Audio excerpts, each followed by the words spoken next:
Gözünün önüne şöyle bir görsel getirmeni istiyorum. Masanın üzerinde koyu yeşil renkli, oldukça otoriter bir mühür var. Evet, yani gerçekten de çok resmi ve hani bürokratik duran bir mühür o. Aynen öyle.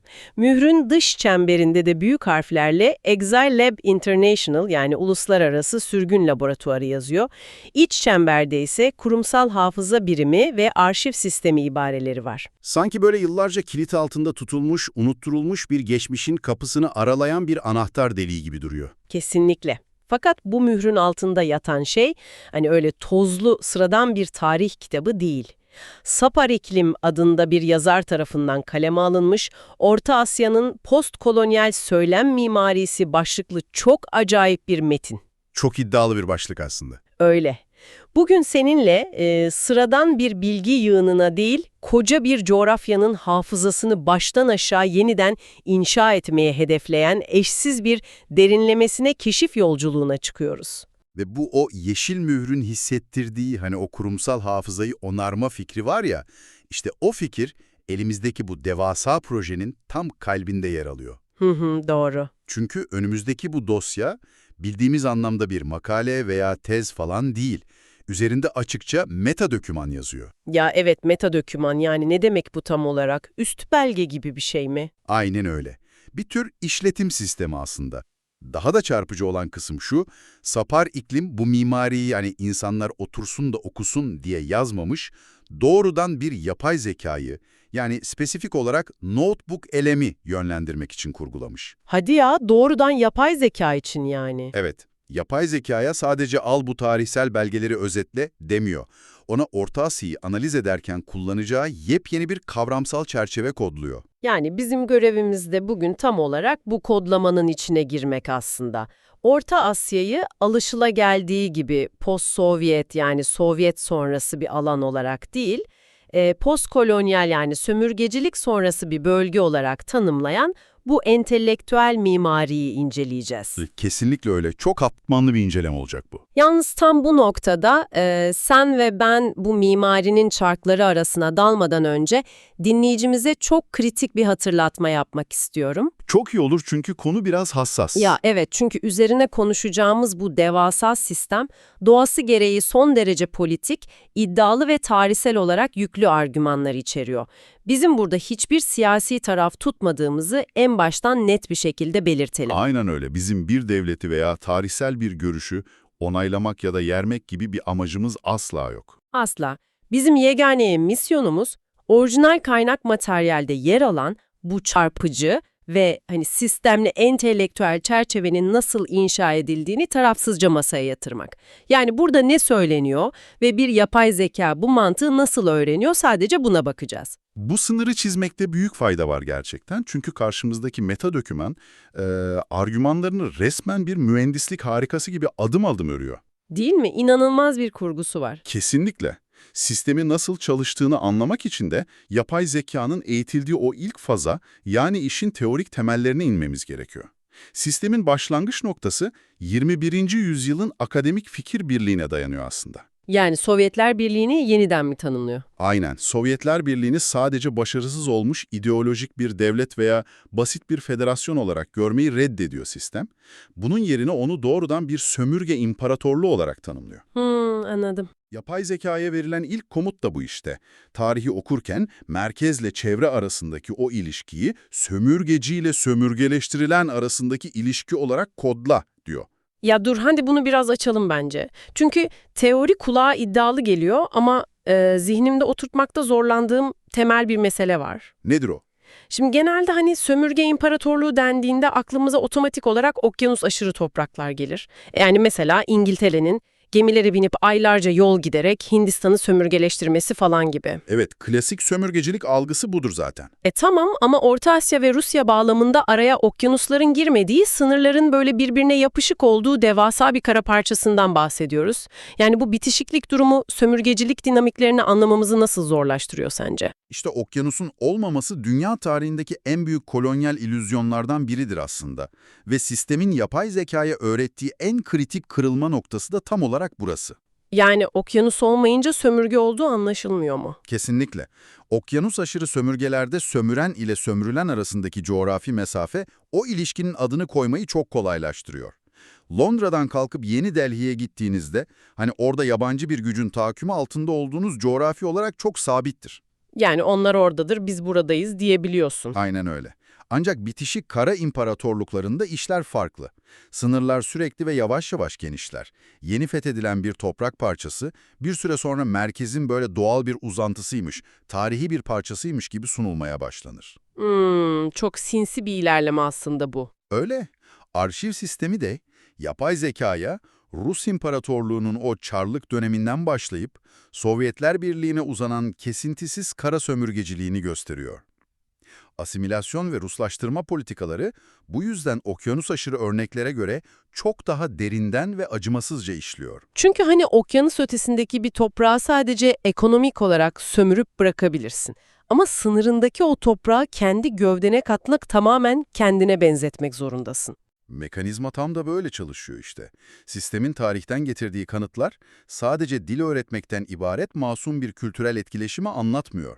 Yapay zekaya sunulan verilerde korkunç detaylar var. Mesela nasıl gibi detaylar var o belgelerde? Bölge halklarının alfabelerinin çok kısa süreler içinde defalarca değiştirilmesi var mesela. Arap alfabesinden Latin alfabesine, oradan da Kiril alfabesine zorunlu geçişler yaşanıyor. Ya bu modernleşme projesi gibi sunulmuyor mu normalde? Evet, hep öyle sunuldu. Ama sistem bunu notebook elem nesiller arası hafızanın kasıtlı olarak silinmesi olarak kodluyor. Düşünsenize, dedesiyle torunu arasına dil bariyeri koyarak yerel bir toplumun kendi tarihine erişimini tamamen kesiyorsunuz. Gerçekten korkunç bir asimilasyon taktiği bu. Ve galiba işin sadece kültürel boyutu yok, bir de ekonomik yıkım kısmı var, değil mi? Tarımsal alandaki şu meşhur pamuk monokültürü meselesi. Evet, sistemin en ağır tarihsel kanıtlarından biri de o zaten, pamuk monokültürü. Ya bu monokültür meselesi bana çok dehşet verici geldi. Yani koca bir coğrafyanın binlerce yıllık tarım alışkanlıklarını resmen silip atarak onlara sadece tek bir ürün, yani sadece pamuk ektirmeye dayatmaktan bahsediyoruz, öyle mi? Aynen öyle. Yapay zekanın tarihsel verilerde kurması gereken sebep-sonuç ilişkisinin en çarpıcı örneği bu pamuk politikasıdır. Monokültür sadece bir tarım politikası değildir. Yani koca bir coğrafyayı merkeze tam bağımlı hale getirme mekanizmasıdır. Nasıl bir bağımlılık yaratıyor ki bu? Şöyle düşün, Orta Asya aslında kendi buğdayını, meyvesini, gıdasını üretebilen çok zengin ve kendi kendine yeten bir ekosisteme sahipti. Ancak Moskova'nın o devasa tekstil fabrikalarının inanılmaz miktarda pamuğa ihtiyacı vardı. Tabii tekstil sanayisi için ham madde lazım. Aynen. Sistem yerel gıda üretimini zorla durdurup uçsuz bucaksız verimli arazileri sadece pamuk tarlalarına dönüştürüyor. Sonuç ne oluyor biliyor musun? Bölge halkı kendi gıdasını üretemez hale geliyor ve hayatta kalmak için merkezin göndereceği buğdaya muhtaç bırakılıyor. Ya inanılmaz. Hem toprağını kullanıyorlar hem de seni kendilerine mahkum ediyorlar. Üstelik pamuk o kadar çok su tüketen bir bitkidir ki bugün Aral Gölü'nün kurumuş olması falan öyle tesadüfi bir çevre felaketi falan değil, tamamen bu kolonyal pamuk politikalarının doğrudan fiziksel bir sonucudur. Her şey birbirine bağlı yani. Evet, sistem notebook eleme açıkça diyor ki bugün o coğrafyadaki ekonomik bağımlılıkları veya kurumuş gölleri anlamak istiyorsan bunu yanlış yönetilmiş bir sosyalist ekonomi olarak falan okuma, bunu merkezin çevreye acımasızca emdiği bir sömürge mekanizması olarak okumalısın. Peki aklıma takılan asıl soru şu benim. Eğer ortada nesillerin hafızasını silen alfabe değişiklikleri varsa, koca bir denizi kurutan pamuk monokültürleri ve bu kadar bariz bir sömürge imparatorluğu varsa, nasıl oldu da bu kadar devasa bir gerçek 10 yıllar boyunca görünmez kılındı? İşte en kritik soru bu. Bu yaşananları bir sömürgecilik tarihi olarak konuşmadı bugüne kadar. Demek ki ortada hani bu gerçeğin üzerine örten devasa bir perde var. O perde, Sapar iklimin sistemindeki bir sonraki aşamanın ta kendisi aslında. Yani dilden ve söylemden bahseden üçüncü belge, tarihin neden görünmez kılındığını anlamak için dilin nasıl kurgulandığına bakmamız gerekiyor. Dil gerçeği nasıl saklıyor peki? Bu aşamanın merkezinde çok tanıdık her gün haber bültenlerinde akademik makalelerle duyduğumuz tek bir kelime var. post-Sovyet kelimesi. Ya evet, post-Sovyet, yani Sovyetler Birliği sonrası dönem anlamında kullandığımız oldukça pratik bir kelime aslında. Görünüşte pratik ama metadoküman bu kelimenin masum bir zaman belirtici olmadığını, aksine o sömürgeci geçmişi gizleyen çok tehlikeli ve aktif bir tuzak olduğunu iddia ediyor. Tuzak mı? Bunun nesi bu kadar tehlikeli bir tuzak olabilir ki? Hani sadece bir isim sonuçta. Çünkü bir coğrafyanın adını, dilini ve zamanını nasıl kurarsanız gerçeği öyle algılarsınız ve dünyayı da buna inandırırsınız. Post-Sovyet kelimesi bölgenin kimliğini ve bugününü hala o yıkılmış olan imparatorluk üzerinden tanımlamaya devam etmek demektir. Yani referans noktasını değiştirmiyorsun. Aynen. Bir düşünün, biz yüzyıllardır süren bir sömürge tahakkümünden kurtulduk ve artık özgür postkolonyal bir ülkeyiz demek başka bir şeydir. Biz Sovyetler sonrası bir coğrafyayız demek bambaşka bir şey. Evet, ikincisi o ülkelerin binlerce yıllık yerel tarihlerini tamamen yok sayıyor resmen. Kesinlikle. İmparatorluğun merkezini, yani Moskova'yı, o ülkelerin varoluşunun yegane referans noktası olarak zihinlerde yaşatmaya devam ediyor. Yapay zeka sisteminin tespit ettiği temel anomali bu zaten. Terim, kolonyalizmi zihinsel olarak meşrulaştırıyor ve saklıyor. Biliyor musun, bütün bu mekanizmayı okurken aklıma bir şey geldi. Yani bir coğrafyayı, oradaki ülkeleri sürekli post-Sovyet kelimesiyle adlandırmak, hani şey gibi, sanki yeni tuttuğunuz bir evin kira sözleşmesinde hala o eski ve toksik ev arkadaşınızın adının yazması gibi bir şey. Harika bir analoji bu. Gerçekten pratik bir zemine oturtursak, durumun vehameti çok daha net anlaşılıyor bu örnekle. Ya düşünsene, evi o toksik adamdan tamamen temizlemişsin sen. Kendi eşyalarını yerleştirmişsin, duvarları boyamışsın. İşte kendi hikayeni yazmak istiyorsun. Evet, yeni bir hayata başlıyorsun. Ama ne zaman kapıya postacı gelse veya ne zaman resmi bir işlem yapmaya kalksan sürekli o eski baskıcı ev arkadaşının adını görüyorsun orada. Resmiyette hala onun gölgesindesin. Aynen öyle.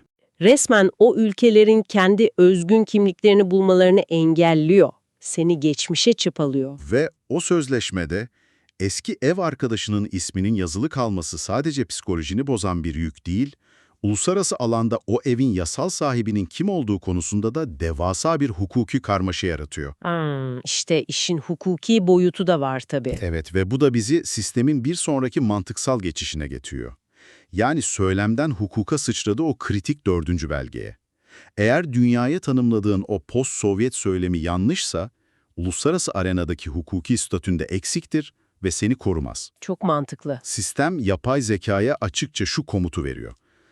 Sadece tarihi ve dili analiz etme, bu söylemsel zaferi hukuki bir statüye dönüştür. Yani kiracı, benim bu evi ben yönetiyorum ve bu sözleşmeyi artık uluslararası hukukun önünde değiştirmek istiyorum diyorsun. Peki ama uluslararası hukuk dediğimiz o yapı zaten büyük devletlerin kurallarıyla işlemiyor mu? Çoğunlukla evet öyle işliyor.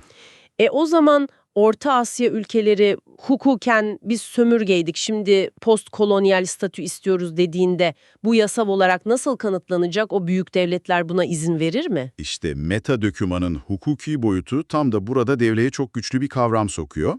TWAI adı verilen bir kavram bu. TWAI mı? Nedir o tam olarak? İngilizce Third World Approaches to International Law ifadesinin kısaltması, yani uluslararası hukuka 3. dünya yaklaşımları anlamına gelen akademik ve hukuki bir akım bu.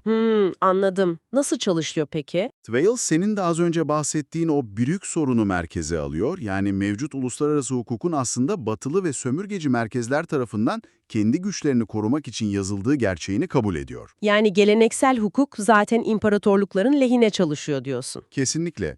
Ancak Twale hukukun merkezden değil, çevreden, yani sömürgeleştirilmiş, ezilmiş bölgelerin perspektifinden yeniden okunması gerektiğini savunuyor. Kendi kaderini tayin hakkı üzerinden bir okuma bu. Anladım. Yani kuralları merkezin değil, çevrenin gözünden yeniden yorumluyoruz. Evet, sistemin yapay zekadan yapmasını istediği analiz de tam olarak bu zaten.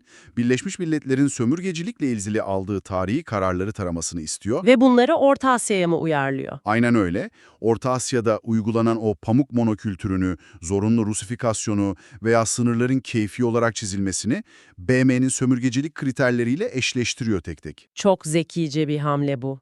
Sonuç olarak da ortaya salt böyle siyasi bir sitem falan çıkmıyor. Düpedüz sağlam bir uluslararası hukuk argümanı çıkıyor.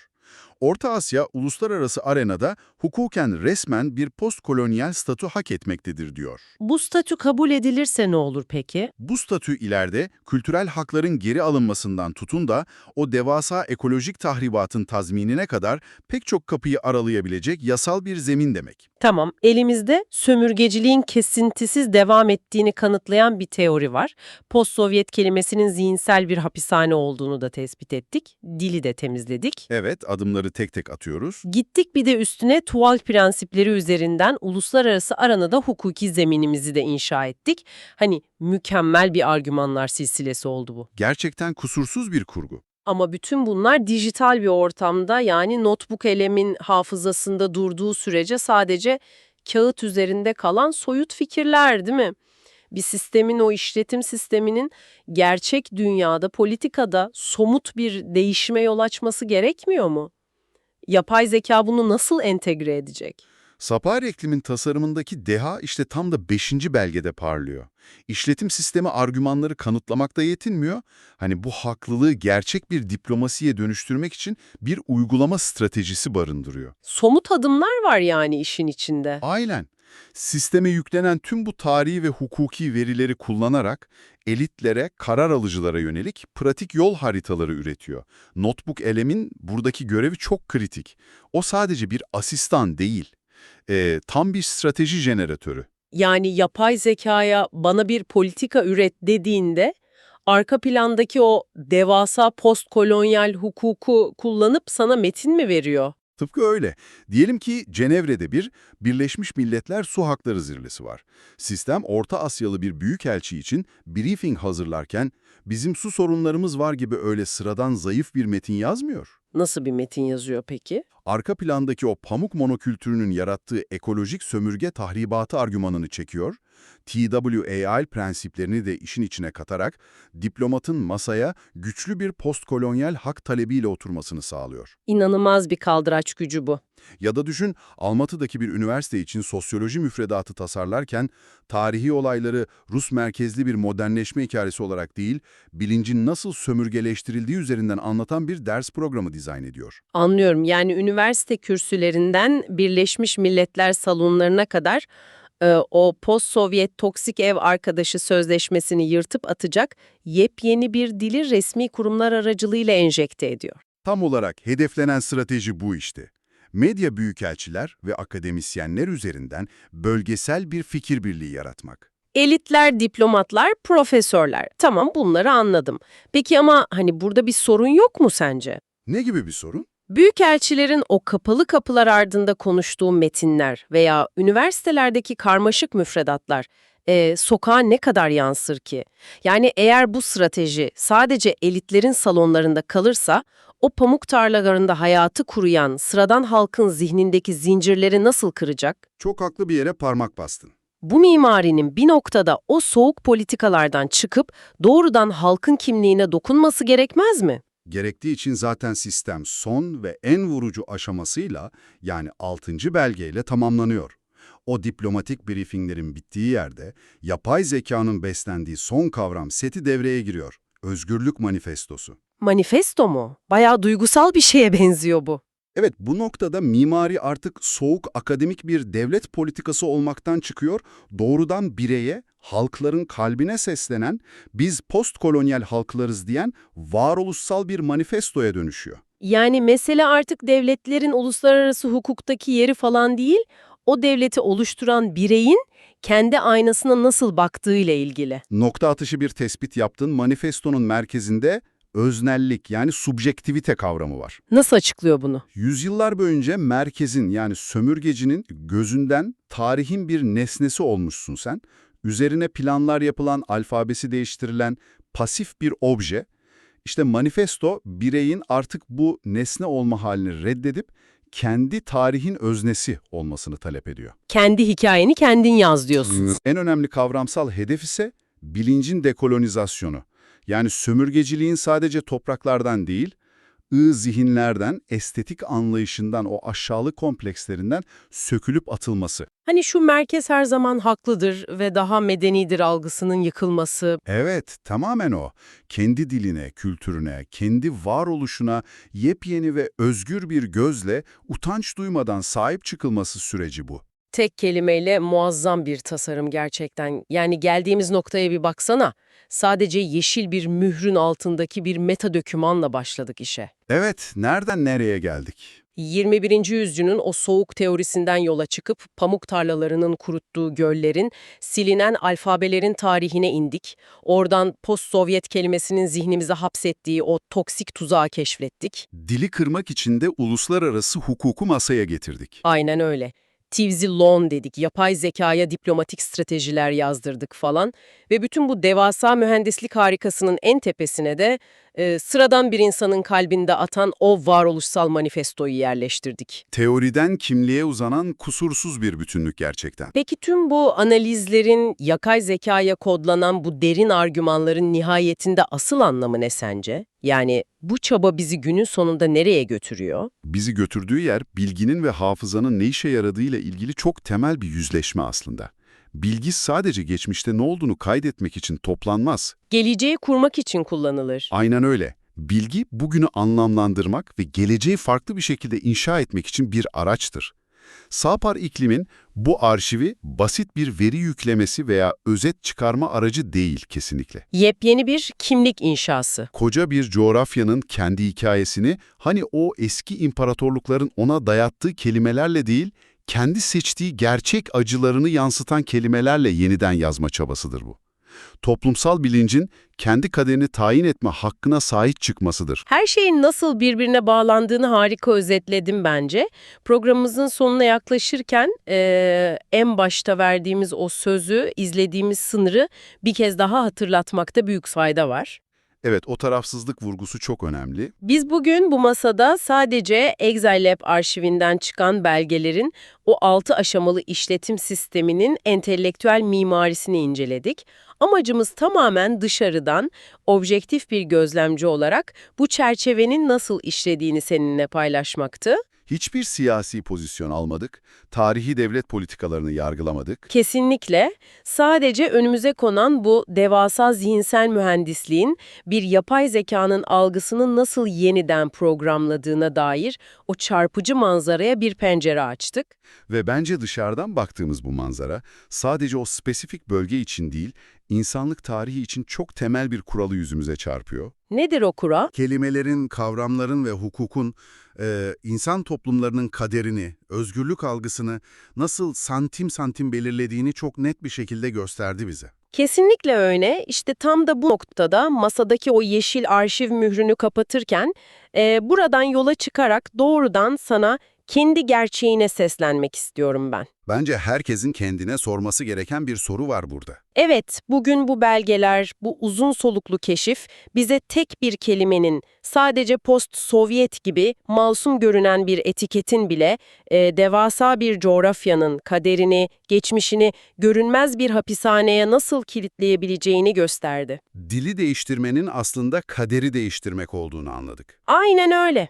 Şimdi bu yayını kapattıktan sonra kendi kişisel hayatına, kendi içsel tarihine ve hatta içinde yaşadığın topluma şöyle bir alıcı gözüyle dışarıdan bakmanı istiyorum senden. Çok güçlü bir yüzleşme olacak bu. Seni aslında tamamen yanlış tanımlayan, potansiyelini küçülten, o hani seni sürekli geçmişte yaşanmış o eski toksik ev arkadaşının gölgesine hapseden hangi etiketleri, hangi kelimeleri hiç sorgulamadan kabullendin hayatında? Seni sen yapmayan dışarıdan dayatılmış kelimeler hangileri? Belki de bu eski sözleşmeleri yırtıp atmanın, kendi zihnindeki o görünmez sömürgeleri yıkmanın ve kendi bilincinin manifestosunu yazma sırası tam da bugün sendedir. Bir sonraki derinlemesine keşif yolculuğumuzda görüşmek üzere, hoşça kal. Görüşmek üzere. Zihninizdeki o eski mühürleri kırmaktan asla çekinmeyin. Sağlıcakla kalın.